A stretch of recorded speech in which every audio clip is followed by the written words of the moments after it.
So we're now streaming. Welcome everybody to this session on renting and shared accommodation. My name is Dan Wilson-Craw. I'm Deputy Director of Generation Rent. We've been running Renters' Rights Awareness Week all week. This is our final session. It's about what you need to know if you're sharing your home. So looking at different arrangements you might encounter and what regulations govern houses in multiple occupation. We're very fortunate to be joined today by Guy Morris, Director at Flat Justice, and Rufus Lacey, Private Housing and Advice Team Manager at the University of London Housing Service. They'll be taking us through what they deal with. Rufus speaks to lots of students who are sharing their housing arrangements. Guy's organisation works with tenants to help enforce the law where their landlords are not licensing their properties properly. So without further ado, I will hand over to Rufus, who can start taking us through what he knows. Thanks. Thanks, Dan. I'm just going to stop my video and share my screen for my slides.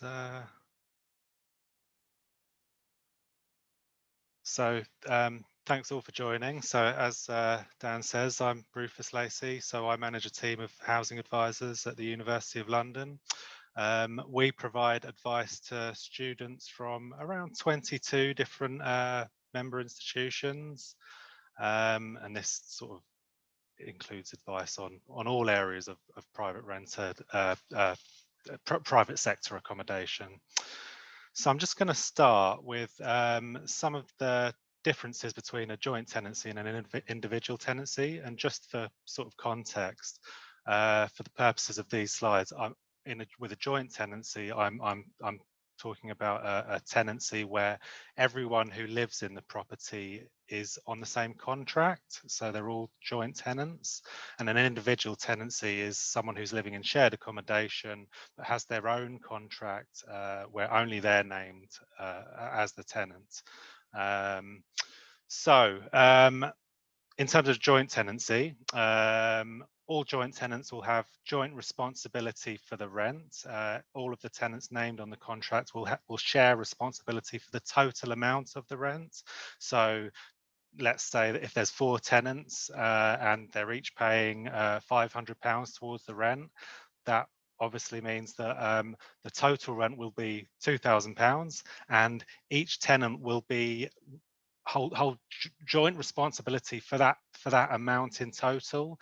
So if one tenant doesn't pay their £500, all tenants are equally responsible for that amount. So it's really key to sort of remember that, you know, it's that total amount that's that you hold responsibility for. And the same applies for the deposit. So again, if there's 4 tenants, each with their own bedroom, if one of them leaves the bedroom in a poor state, then everyone's deposit is equally, at risk of deductions.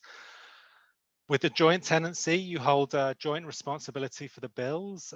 So, you may have joint accounts with the utility companies.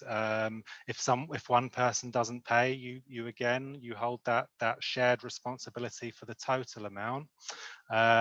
Sometimes what can be useful is to open up a joint account just for the bills and the rent to go through, so that you can all pay into it.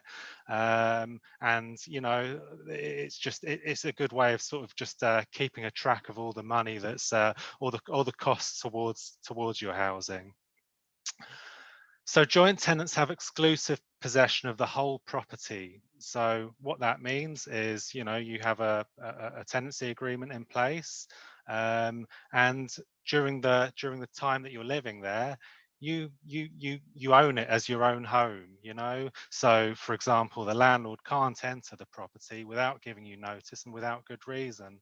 If the landlord does turn up at the property, saying I own this place, I want to come in, you have the right to refuse entry until they've given you prior notice and reason for coming to the property.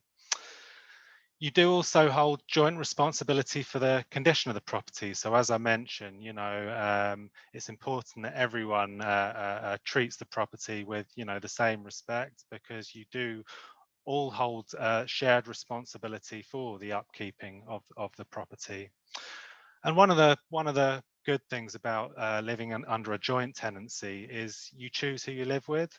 So all parties are named on the contract. Quite most commonly with joint tenancies, they enter the tenancy as a group and they remain that group for the duration of the tenancy. What a landlord can't do is move new people in during the course of that tenancy without permission from the joint tenants.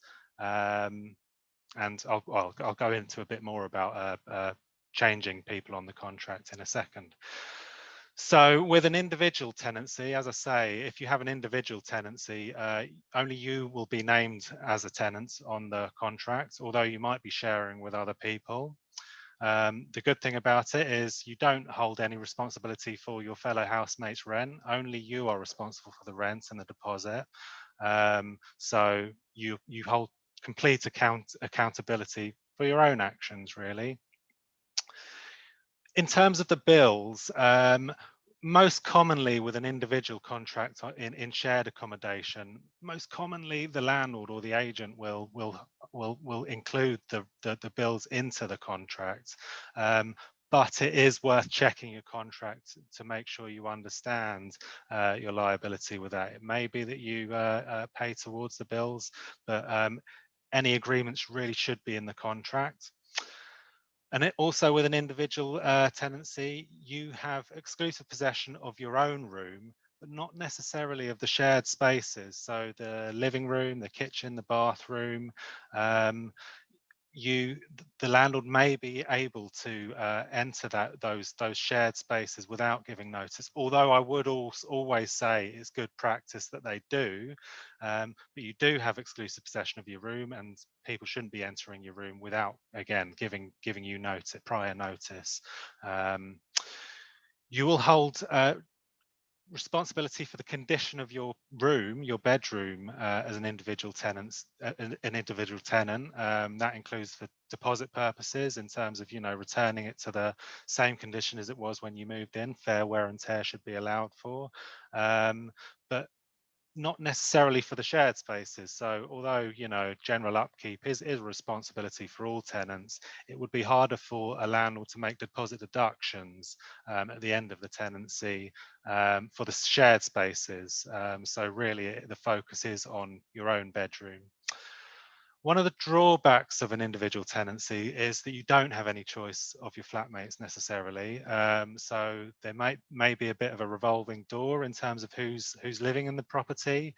The landlord may be moving people in and out during the course of your tenancy if you're on different tenancy lengths, and they start and they end at different times. So you don't have that same control about who you're living with.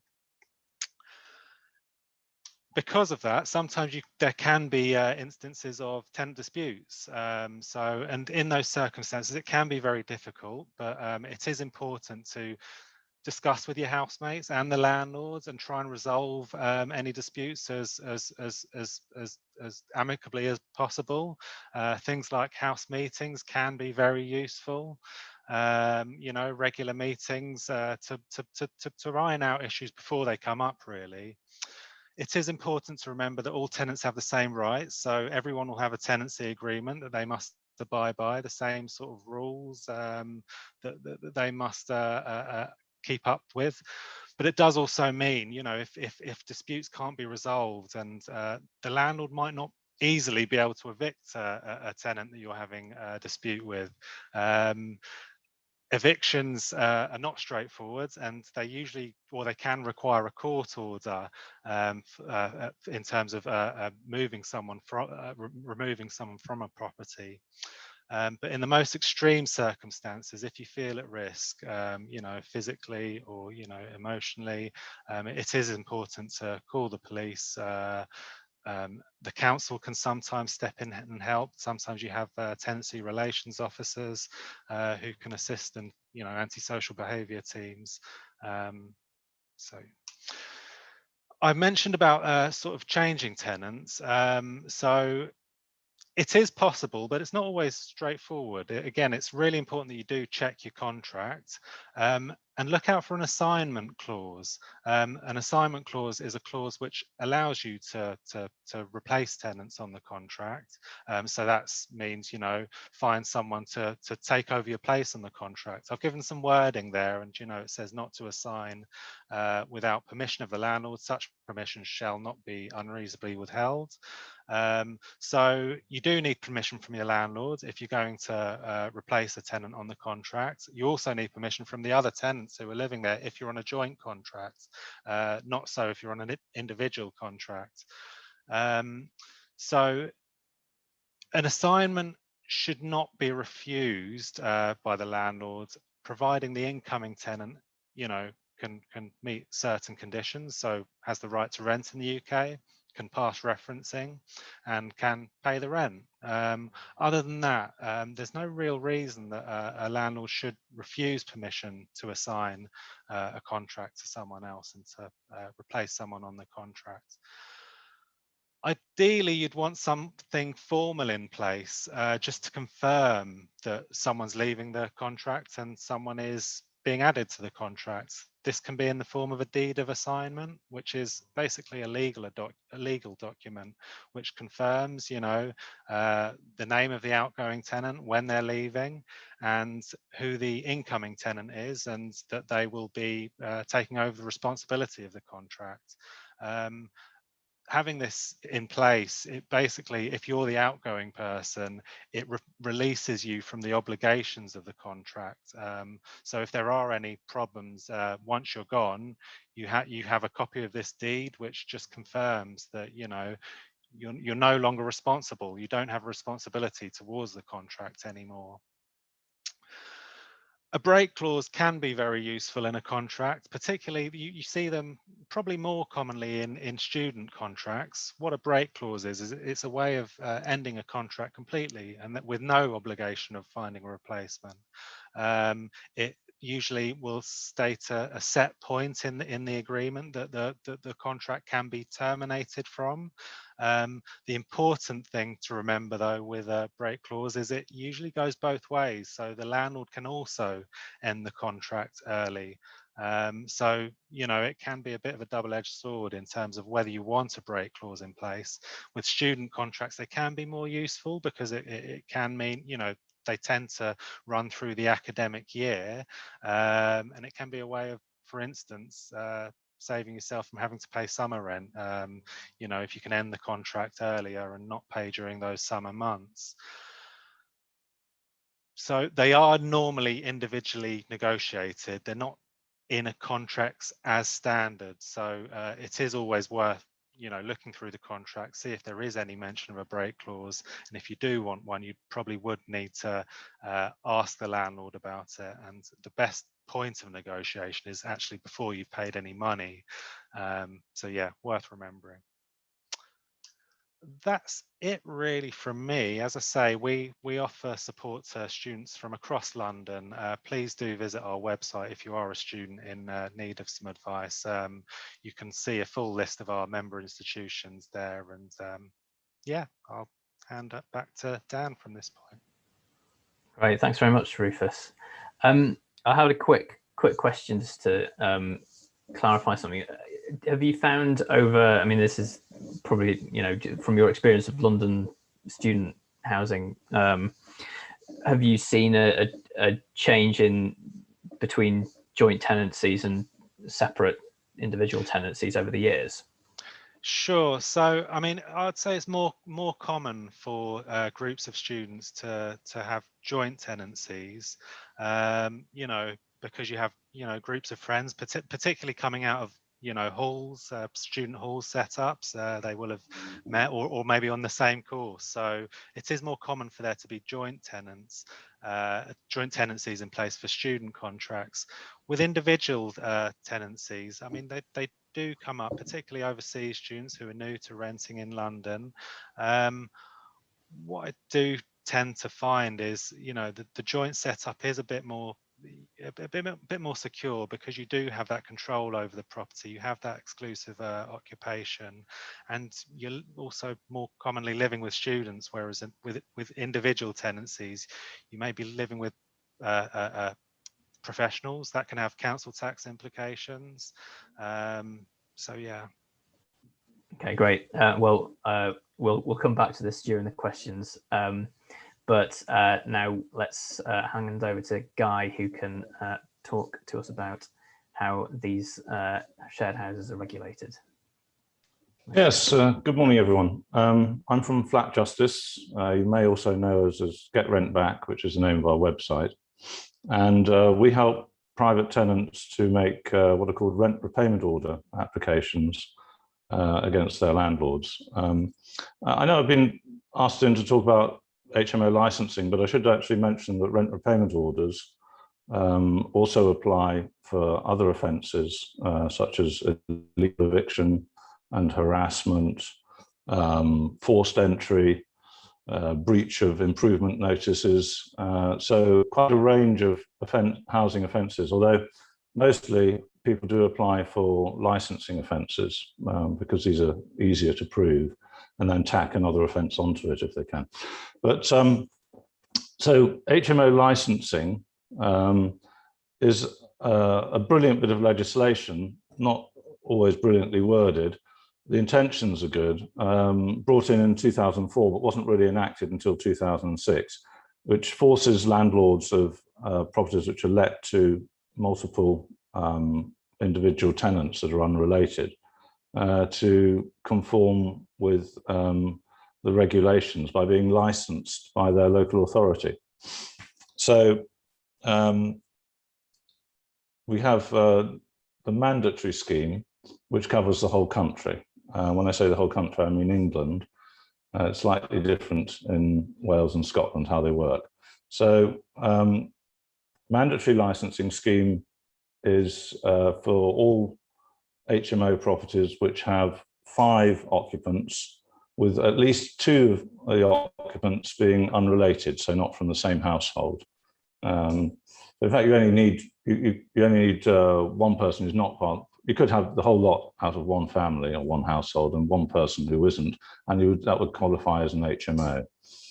There is an exception for purpose-built flats, which was introduced in October 2018 when they widened the legislation to include all properties that didn't necessarily have 3 floors, which was a prior sort of limitation.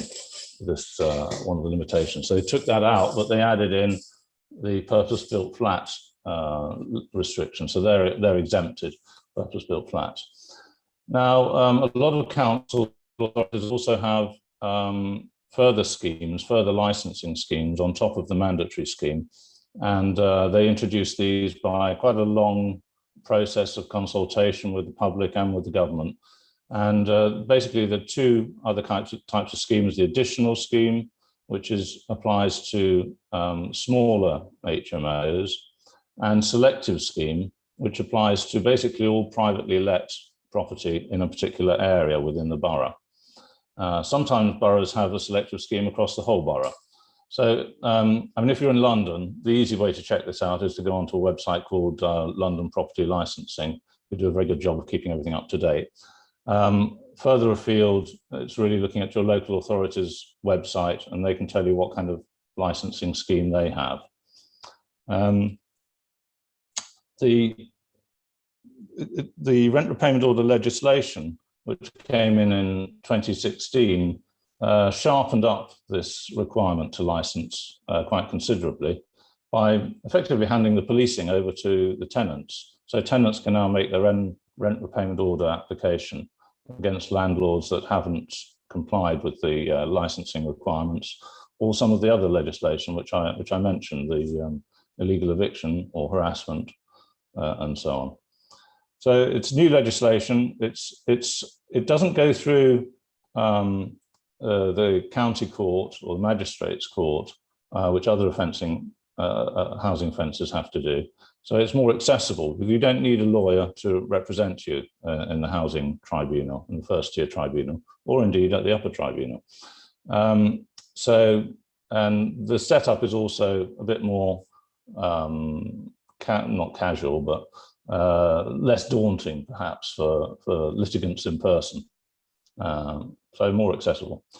And the compensation available is also much more interesting than you can sometimes have through the county court or the magistrates court, who might award, a compensation of a few £100s. If you've been paying, I don't know, £500 or £600 a month in rent, you can get up to 12 months rent back. So you're talking, several £1,000s of compensation, which is much more worthwhile and much more appropriate. Don't forget that the rent, it's a rent repayment order. So the order is to repay to you the rent that you've been paying that was collected illegally because the property wasn't licensed. So you're due to get that rent back. And the compensation side of things has been improved also by recent case law.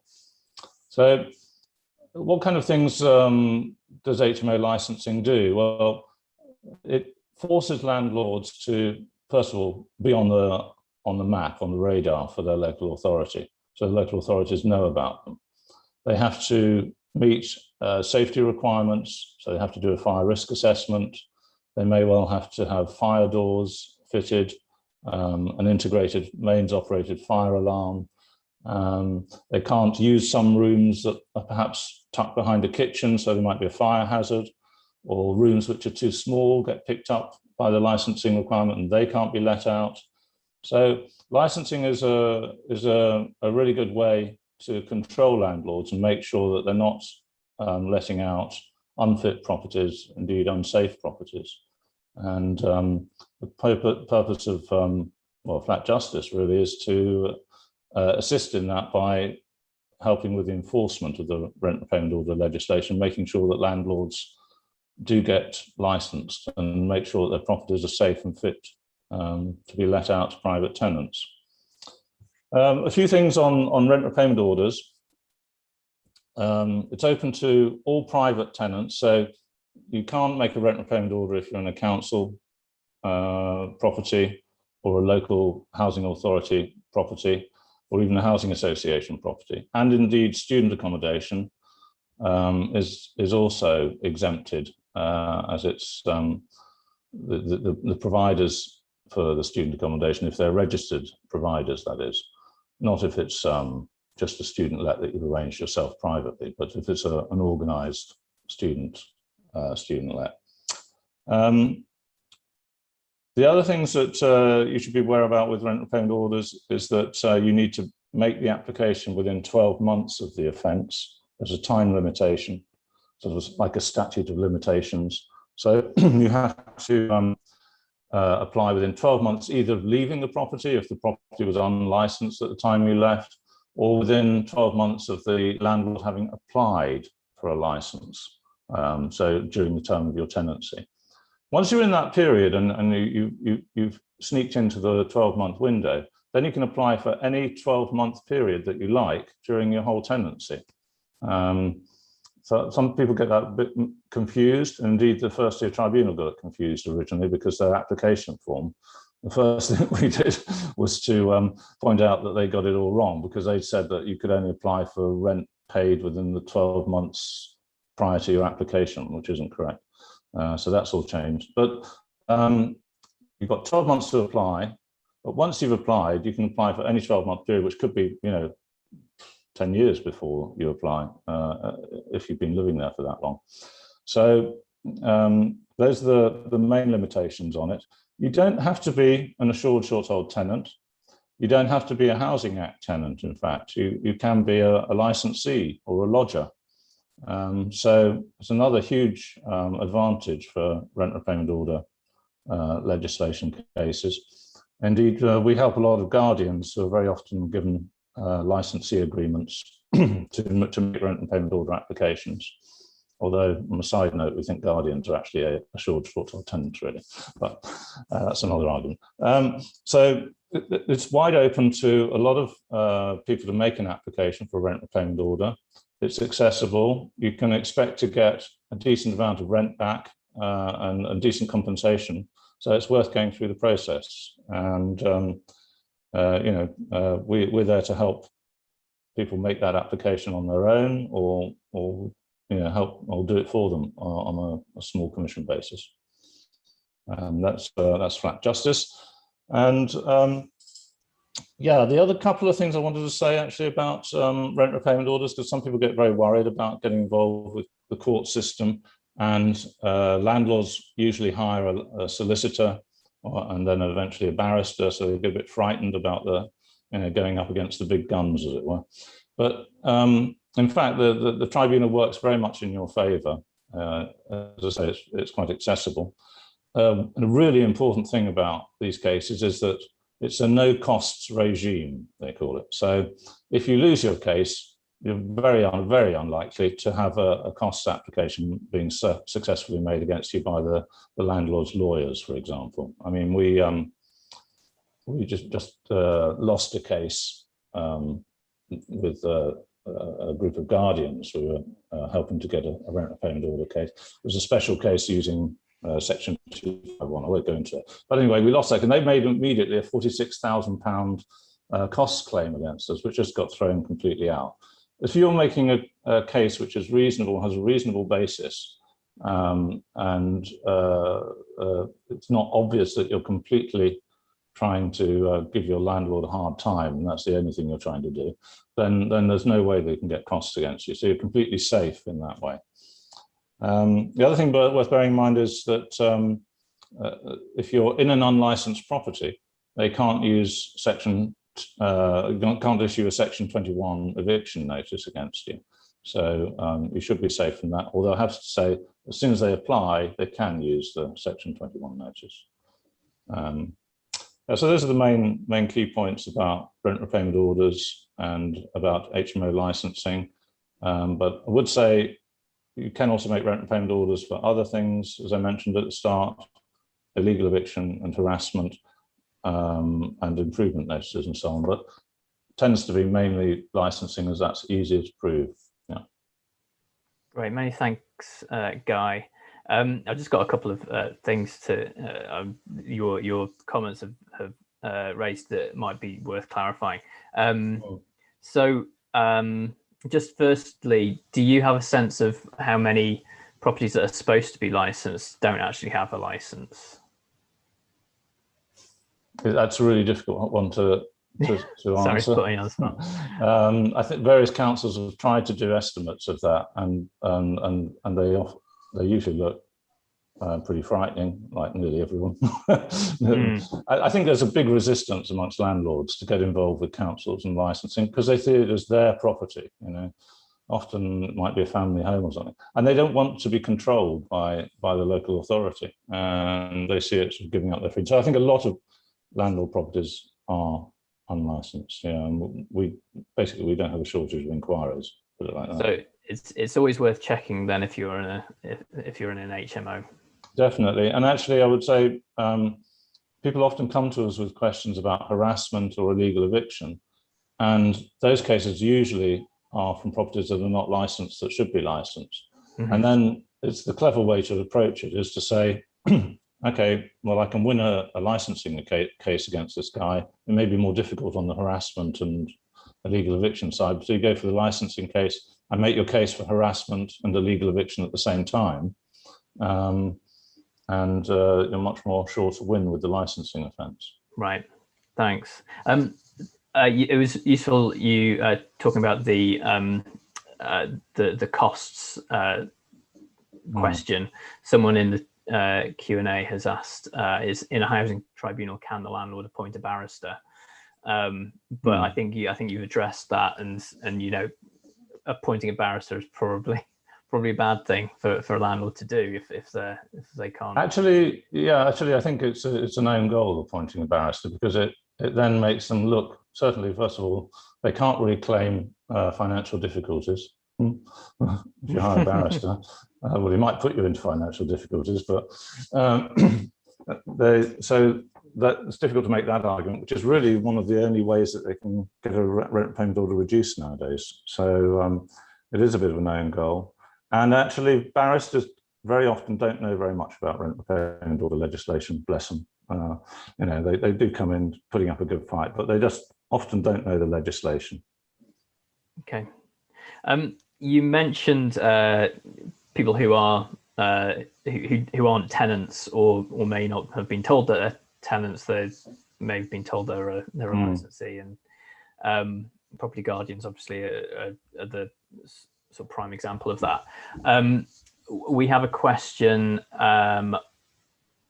Let's see, just find it. If I'm in an HMO and my room comes with a lock, am I a tenant even if my landlord says I have a license? So clearly, I mean, this is something I know that comes up quite a lot. And you mentioned that if you're in an unlicensed property, your landlord can't issue a Section 21. But if you're not actually a tenant, it's much easier to get to face eviction in that respect. But yes. Are you saying that it's in some cases you might actually have more protections than you?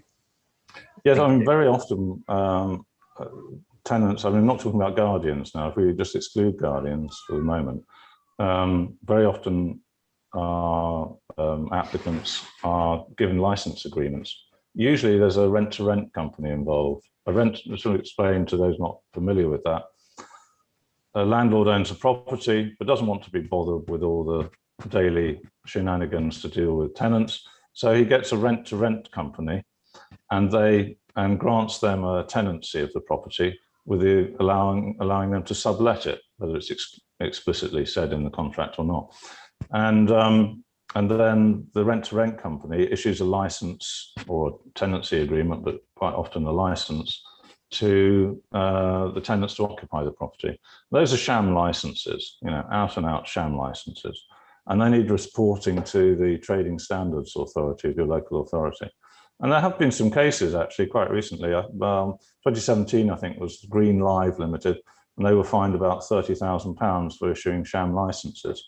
So this is an illegal practice of telling tenants that they're licensees when they're really short-told tenants. And it's unfortunately, it goes on a lot. If I could just add as well, you know, we see a lot of students given these sham license agreements, and I think from the resident's point of view, the starting point is, do you have exclusive occupation of the property? You know, if you live there for a fixed term, you're paying rent. No services are provided to the room, you know, like you would have in a hotel. You'd have a cleaner, for example. You don't move rooms during the course of your agreement, then you're most likely to be a tenant, basically, and you have exclusive occupation of the property that you're contracted to. And with the question about a lock on the door, how important is that? Yeah, as part of this definition? that is important. It gets more important in guardianship cases, really, where they can argue a license situation. In I would say in other HMO situations, it's maybe not so important as a lock on the door to prove your exclusive occupancy. The problem with guardianship cases, they write into the licensee agreements all sorts of stuff about, oh, we're going to move you around to different rooms whenever we feel like it, and a lot of words to that effect, which you don't normally have in an AST tenancy. And effectively, really, if you're occupying the property as an HMO as a tenant, and your landlord doesn't live there, and it's your main occupant, your main residence, and it's not a holiday let, and as you know, Rufus pointed out, it's not a service apartment or something, then you're an AST tenant, I would say, and you can always make that argument, certainly if you're given a legal eviction notice. Great, thanks. And that sort of brings us onto a question that's been submitted ahead of the session. I'll just find that now. I'll read it out. So it's relating to people who are staying somewhere temporarily, and it reads, am I correct in thinking with HMO licensing that if there are 3 unrelated people sharing, but it is not the third sharer's main residence, they are staying for, say, 2 months on holiday or summer school courses, and they do not have an AST, and they point out that an AST cannot be shorter than 6 months with a 3-month break clause. Are they right in thinking that the property is not considered an HMO under licensing regime? Yeah, I think I briefly mentioned earlier that one of the qualifications is it has to be your main residence. And that's the qualifying concept for all of the occupants who. So if you've had one occupant was renting as a holiday and the other 2 are using it as their main residence, you haven't got an HMO. Talking about an additional licensing scheme area, presumably where this might be, that would need to be licensed with 3 people or more. Of course, if there's no additional licensing scheme, they wouldn't need to be licensed until they have 5 occupants under the mandatory scheme. But assuming it's in the additional scheme, it still wouldn't need to be licensed if that 3rd person was a holiday let, because the occupants do need to be using it as their main residence. Yes, I see. Well, hopefully that answers that question. I think the person who asked the question was had been trying to get the property inspected under the by the council who had a licensing scheme, and obviously that can make it easier for the council to come in and inspect. But if the tenant was being told that because it was not an HMO, the council wouldn't inspect, which is not really an excuse from our perspective. But it's a shame, isn't it? But I mean, the trouble is that landlords are getting around these legislations. So they're always finding a way. So they might do a mixed usage, you see, and have some people using a room as a holiday let and the others not, to sort of get around the HMO legislation. That's something to watch out for, certainly. We have another question. It's coming on email. It relates similarly, or around around the occupation of rooms. I'll read this one out as well. Living in an HMO, during the start of lockdown, it wasn't uncommon to encounter strangers with keys accessing the property and using the toilets / bathrooms. They were estate agents or their handy people who were not here to work in the property, but were possibly between appointments elsewhere in the area, using our home as a public toilet. If asked politely who they were, the responses were quite aggressive and along the lines of none of our business. In November, an occupied room, the resident disappeared at the start of the pandemic, leaving all his belongings, but was unable to come back. Started to be used for the letting agents to work from home, from our home. They are noisy. The managing agent pretended they live there and pay rent. After a tenant complained to police because one of them aggressively refused to say what his name / business was. They don't live there. They have homes elsewhere. They are noisy and nosy. They seem to be monitoring our coming and going, opening their door or looking out of the window whenever we are in the hall. They bring a dog, which is very threatening. I feel very unsafe and uneasy at home. They work from our home 7 days a week. Is this one of those grey areas where nothing can be done? Interested in both of your thoughts on that. Well, I wouldn't have thought so. I mean, you're meant to, paying your rent for the quiet enjoyment of the property, and they're obviously not getting that. So on that basis, I would say that there is a chance for action. Whether you can do it over a rent repayment order as harassment, it's worth trying. At the very least, what you could do by making a rent repayment order application on that basis is use that as a tool for negotiating with the landlord to get them to stop that kind of thing. whether there's much success with a rent payment order on harassment. I did say you can use rent payment orders for harassment, although it's very, very difficult to win a harassment case, just pure harassment at the first year tribunal. It doesn't stop you from making an application on that basis. And right. it costs £100 to make an application, and you may well feel that that's worth it as a household to get the landlord from desisting in behaviour which stops you from enjoying the property. Yeah. I'd just also probably add that maybe it's worth the resident sort of getting in touch with the local authority who may be able to assist by sort of writing to the landlord, taking action. That you do have sort of tenancy relations officers in some councils who their role is to make sure landlords are living up to their own obligations, and they can take action if they're not. Am I right in thinking that harassment and the nature of the harassment needs to be in around with the intention of forcing the tenants to move out, or can you comment on that? Actually, not always. No, we have won a case a while back where we won the licensing offence, illegal eviction offence, and harassment offence were all together. Although the harassment was not in fact to get the people out of the property; it was to try and extort money from them. So those were agreed, although actually only one rent repayment order was made. This is an ongoing story for us. We're trying to get multiple rent repayment orders made if multiple offences are committed. But that's ongoing. But in that case, we did win we got the FTT to agree that harassment took place, and that was just for extortion. It wasn't actually trying to get them out of the property. Okay. Well, that's useful to know. Thanks. Yeah.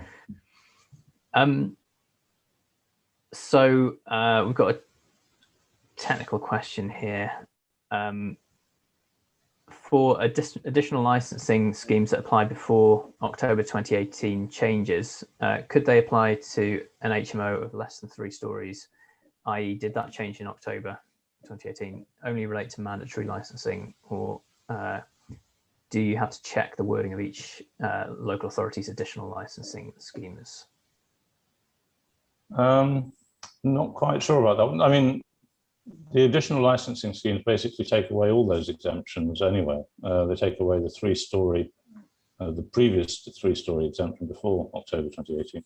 And they also take away the purpose-built flat exemption. So if you have an additional scheme, I mean, normally that is, there are some strange additional schemes around. I think Lewisham has one where it's for 4 tenants, and only when the property is above a commercial premises and things like that. But normally an additional scheme is for 3 people, 3 occupants from more than 2 households, and that can be then in any kind of property. Okay, thanks. We've got a question here. So my daughter is in an HMO. She has her own tenancy agreement. She's being harassed by someone else living in the HMO. How does she get out of the tenancy? Is that something you can comment on, Rufus? I mean, I think, as I say, the option of, finding a replacement tenant may be an option, finding someone to replace her on the contract. It is important to, thoroughly review the contract to say what it actually does say, ways of ending the contract, what it says about finding replacement tenants. Are there any fees involved? I did actually notice there was one question about fees for replacing tenants, and it is allowed to a certain extent. So we have something very useful called the Tenant Fees Act in the UK or in England, which stops landlords and agents from charging sort of extortionate fees. But for a contract amendment, there can be a charge of, the guidance is up to around £50. Any more than that, the landlord or agent would need to clearly justify with invoices and receipts to show that it does, they are occurring a cost of more than £50. But yeah, I think there is an option of finding a replacement tenant there. And as I say, there shouldn't really be any reason the landlord refuses if a new person is found, providing that person, you know, has the right to rent in the UK and is able to pay the rent. Great, thanks. Just add that landlords do also have an obligation to make sure that tenants conduct themselves in a tenant-like manner, whatever that is. So you could get on to the landlord. I mean, they're not always terribly helpful on that, but it is actually an obligation. It also would help if you knew you were in say an additional licensing scheme. The council produces a license booklet on licensing conditions, and look through those, and often it specifies in there that the landlord is responsible specifically for making sure that basically the tenants get on together and behave correctly. That's really useful to know. I've got a couple more questions that have been pre-submitted. So we've got, so I'll read this out. The basement flat was managed by the same agents as the HMO on the upper floors. During lockdown, the tenants in the basement complained about their water pressure. The agent's electrician came in our boiler room and came into our boiler room and disconnected our backup immersion from the electricity to connect a pump for the basement flat water. We, including vulnerable and disabled people, have been left with no hot water backup when the gas boiler fails. The basement flat has now been sold, but the water pump is still using the power that should supply our hot water backup. The agent ignored this when we pointed out to them. Can we approach the new owners of the basement and ask them to disconnect the pump and reconnect our hot water immersion? So that, I mean, that sounds like a very grey area actually when the property's being sold. Well, I would say write to the landlord, say, please reconnect our hot water, otherwise we'll be writing to the council to ask them to issue an improvement notice against you. And under any tenancy agreement, there are sort of section 11 of the Landlord and Tenant Act, you know, that's repair duties of the landlord, and the hot water supply is one of those repair duties. So the landlord does have an obligation to keep that in good working order. Yeah. Thanks very much. I've got one more question.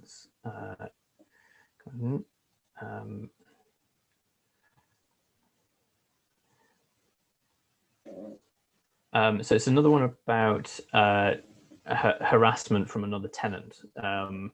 Some of the behavior includes leaving rubbish at my door, blocking me in with a broken chair when I have crutches, tried to stop me using the common bathroom. It was very scary, and she had several police warnings. Landlords have done nothing, but have said they served several Section 21 notices.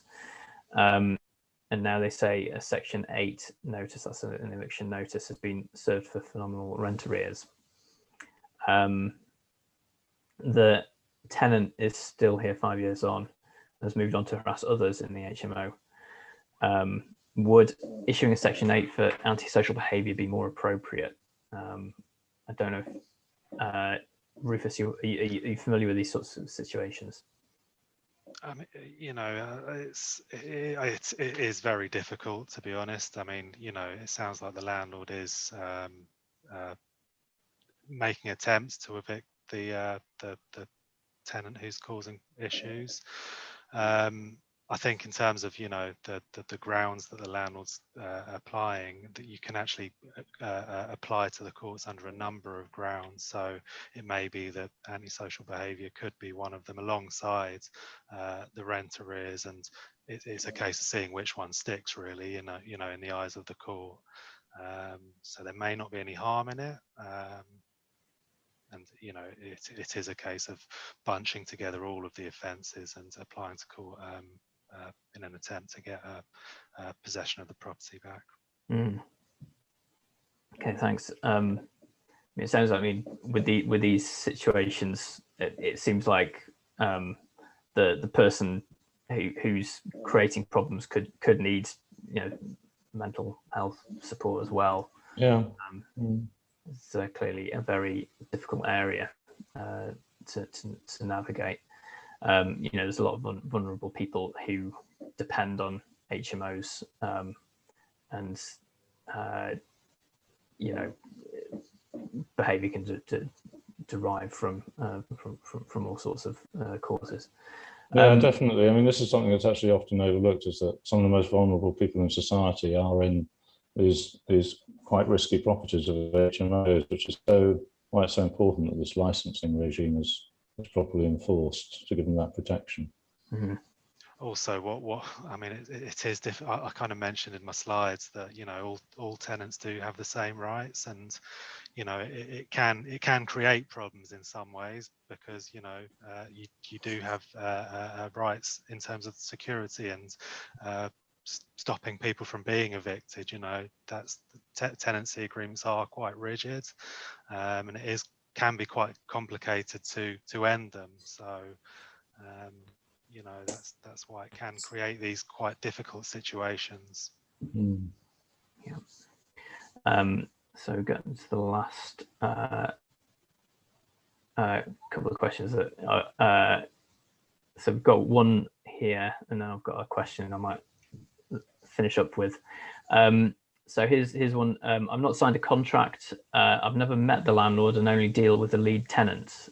I paid a deposit in cash and never got any paperwork. Do I have any rights if it turns out the setup is not legit and the landlord wants their property back? So it's unclear whether it's strictly a rent-to-rent situation, or if it's the lead tenant has a. I think I'd want to know whether the landlord is aware that you're living there.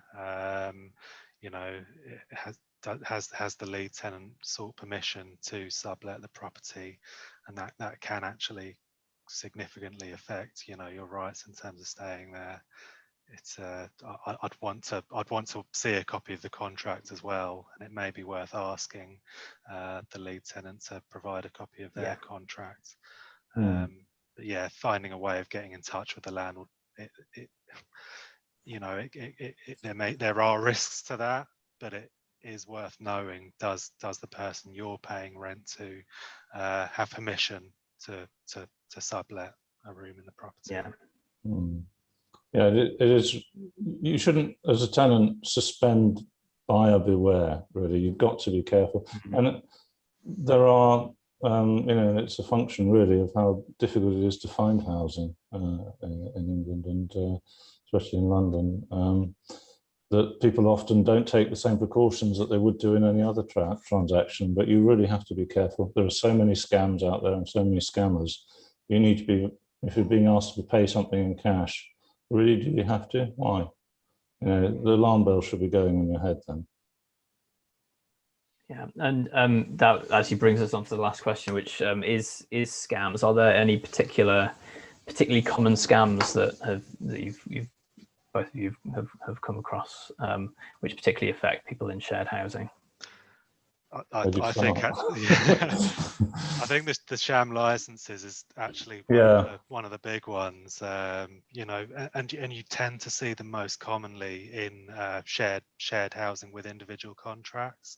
I mean, by putting a sham license in place, the agent or the landlord doesn't then have to protect the deposit, for example, and that can be quite a lot of money, and you want deposit protection in place, because someone's holding what is your money for the duration of your tenancy.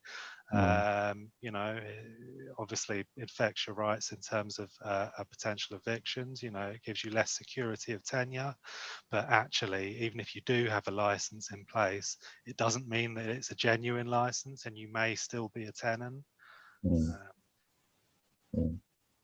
I mean, that and sort of HMO world is rent to rent agents who come in between the owner or leaseholder of the property and sublet the properties, and often they are, you know, fly by night, and they may disappear with your deposits. And then you don't know how to get it back because you don't know their address. That is really one of the big difficulties. And to protect yourself against that, really, it's quick to check online who the owner of the property is. You know, if you've got a property that's being proposed to you, go on land registry and see who the owner is. Does that match up with the person who's proposing it to you? And if not, why not? I'd also suggest, you know, once you get a copy of your agreement, whether it's a tenancy or a license, look through it carefully and maybe ask someone to have a look through it with you, just to make sure, you know, your rights are being respected. Totally. Excellent. Well, that's covered a lot of ground, and I hope. I mean, yeah, that's all been fascinating, and I've learned quite a lot from this session. I hope the people watching have as well. We'll wrap that up now. We're coming up to 12 o'clock, and what we can do, I mean, we've got quite a lot of information in there. We will send an email around to everyone who's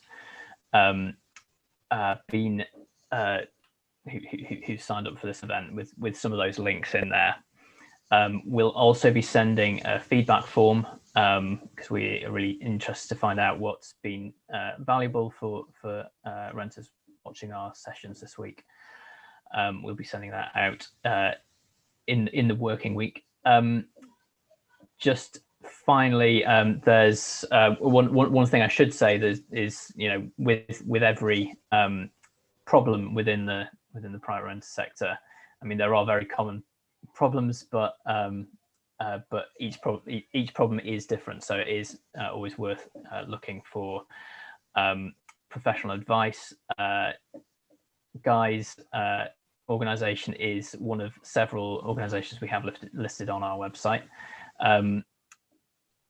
If you are keen on to get more involved with Generation Rent, we have a few ways you can do that on here on the slide. So sign up to receive our emails about our campaigns and advice as over the months ahead. If you have an experience you'd like to share with us, we depend on hearing from renters' experiences to shape what we ask from the government. So venture.rent is our website where we're mapping experiences of renters around the country. You can also join our renters panel, bring your insights as a renter to our work and help with our research. We've done a project looking at how energy efficient private renters' homes are, and renters' experience has been critical in helping us understand that. So, and that's with the government now. You can join up to our renters panel and get involved with our next projects. Generally, if you would like to volunteer and campaign with us online, there's a link there. And then we're always relying on donations from whoever is able to and afford to donate. So the link is there. Can I just say thank you very much to Guy and to Rufus and to Tilly from the team at Generation Rent for their contributions today. I'm sure, like me, you found their contributions very valuable, and I hope they're helpful in your experiences in the future. So once again, thank you very much for joining us, and we'll be in touch soon.